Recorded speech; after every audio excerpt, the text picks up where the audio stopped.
AI companies spent years telling us they were building the future, but now the future is fighting back.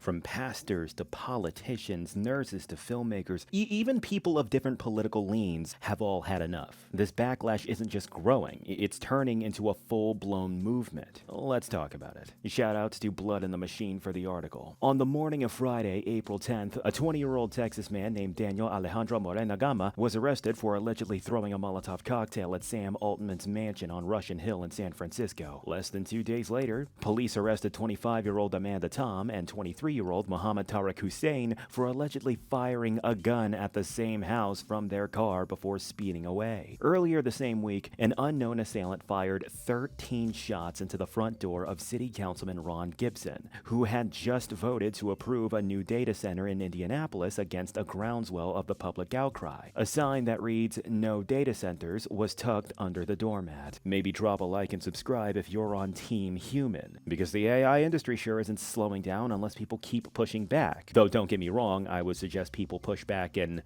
non-violent ways. Combined, the events signal an escalation in the blowback to generative AI and the broader AI project undertaken by Silicon Valley. Less than 2 weeks ago, I noted that it's open season for refusing AI, and detailed a host of ways that politicians, workers, and advocacy groups were pushing back or banning outright AI in communities, industries, and the workplace. In the short time since I wrote that post, such pointed AI refusal has continued apace. Maine looks set to become the first U.S. state to ban data center development outright. Form letters for refusing AI at work are circulating widely. Public polling of AI sentiment is in the gutter. It's never been popular, and it's especially unpopular now. A widely discussed NBC poll found that just 26% of Americans had positive feelings about AI, and around half had negative feelings. Gen Z in particular loathes AI, which, by the way, gives me hope for humanity for once in my life. For respondents aged 18 to 34, AI's net favorability rating was -44. That staunchly negative sentiment was reflected in posts that proliferated on social media, Reddit, and comment sections across the internet after the attacks on Altman's home. It was all more than a little reminiscent of the reaction of the killing of United Healthcare CEO Brian Thompson last year,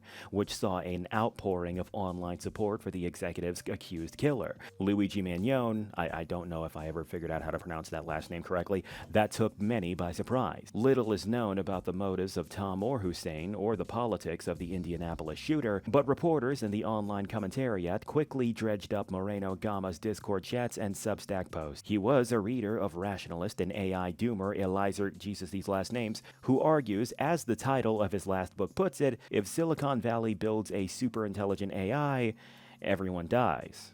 My feelings on this entire situation are very complicated, and to keep it as simple as possible, I am very happy to see that Gen Z is not becoming slaves to AI slop, even though there are people trying to ship this garbage all over TikTok, and I am glad to see that regardless of how normalized AI gets, there are people who have the common sense to push back. However, it should not be getting violent. It should not be getting gruesome, and people's lives should not be getting ended. Like, we have the ability to speak our minds and make things happen non-violently, is what I'm trying to get at, okay? Like, I want to make that really clear. I don't condone any violent acts when it comes to anti-AI. Like, that is not the way to go about this, okay? So yeah, those are my thoughts, but what are y'all's? Whatever it is, be sure to let me know in the comment section. That's going to be all for this video, boys. This is Blacklight Jack, signing out. You guys have a good one.